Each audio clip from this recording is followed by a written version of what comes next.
अस्सलाम वालेकुम friends, welcome back to top smarties. Drama serial Tera Wada. सारा की शादी जब से अली से हुई वो रेहान को भूल चुकी है, क्योंकि वो अपने रिश्ते में ईमानदार है। वो ईमानदारी से इस रिश्ते को चलाना चाहती है और फिर अपने घर की जिम्मेदारियां भी।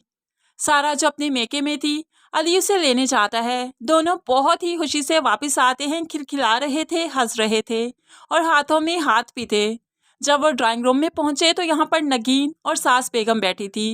सास ने तो इनका खिलखिलाता हुआ चेहरा देखा और फिर हाथों में हाथ देखे तो घूरने लगी, जिसकी वजह से अली को महसूस हुआ कि माँ को इस तरह से अच्छा नहीं लगा। इसलिए वो सीरियस भी हो जाता है और फौरन से पहले सारा का हाथ भी छोड़ देता है। सारा तो हैरानगी से अली को देखती रही कि इसने 1 मिनट नहीं लगाया हाथ छोड़ने में। लेकिन फिर सास बेगम, जो कि पहले ही कहीं जा रही थी, अपना बैग उठाया और यहाँ से चलती बनी। तो फिर अली भी यहाँ से चला गया। लेकिन सारा हैरानगी के आलम में वहीं पर खड़ी रही, देखती रही।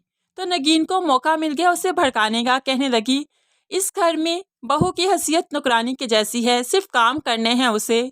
शोहर के साथ उसका रवैया अच्छा हो तो हमारी सास बेगम को पसंद नहीं आता, इसलिए तुम इनके सामने अली के साथ जरा रिजर्व रहा करो। लेकिन इन्हें इतना भी अपने ऊपर हावी मत होने देना कि ये तुम्हारी खुशियों की दुश्मन बन जाएं। अब नगीन वक्तन फक्तन सारा को भड़काती रहती है ताकि वो यहाँ पर एडजस्ट ही ना कर पाए, क्योंकि वो जानती है कि आज तक शाहिर के दिल में उसकी जगह नहीं बन पाई, तो कैसे मुमकिन है कि वो सारा और अली को एक होने देगी।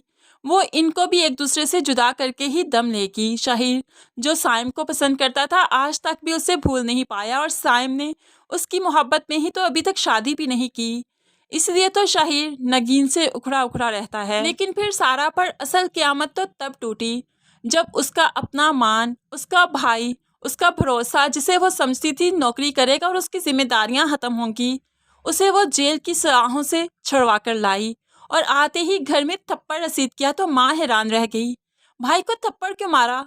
तो वो चिल्लाने लगी। चोरी करते हुए रोड पर रंगे हाथों पकड़ा गया था। जेल की सलाहों के पीछे था ये लड़का और अभी छूट कर आया है, पूछें इससे। बहनों का तो मान हुआ करते हैं ना भाई, लेकिन इस भाई ने तो बहनों के मुंह पर खूब अच्छा सा तमाचा मारा। पहले मुश्किलें कम है क्या कि अब ये और मुश्किलात खड़ी कर रहा है हमारे लिए। अब यहाँ पर माँ भी सर पीट कर रह जाती है, क्योंकि ये इसी माँ के लाड प्यार का और बेजा हमदर्दी का नतीजा ही तो था जो कि शायान इस हाल को पहुंचा। अभी तक तो सारा पर इस माँ के भी बहुत से नकाब खुलने बाकी हैं कि रेहान को कैसे इस माँ ने ही सारा से दूर किया और फिर ये फ्लैट भी अपने नाम लगवा लिया और अली को कैसे दोनों हाथों से लूट रही हैं। सारा को अभी तक तो कुछ मालूम नहीं। जब मालूम पड़ेगा तो रिश्तों पर से एतबार उठ जाएगा और वो अकेली बैठकर खुद ही को कोसेगी कि उसने सबसे इतनी मोहब्बत आखिर क्यों की।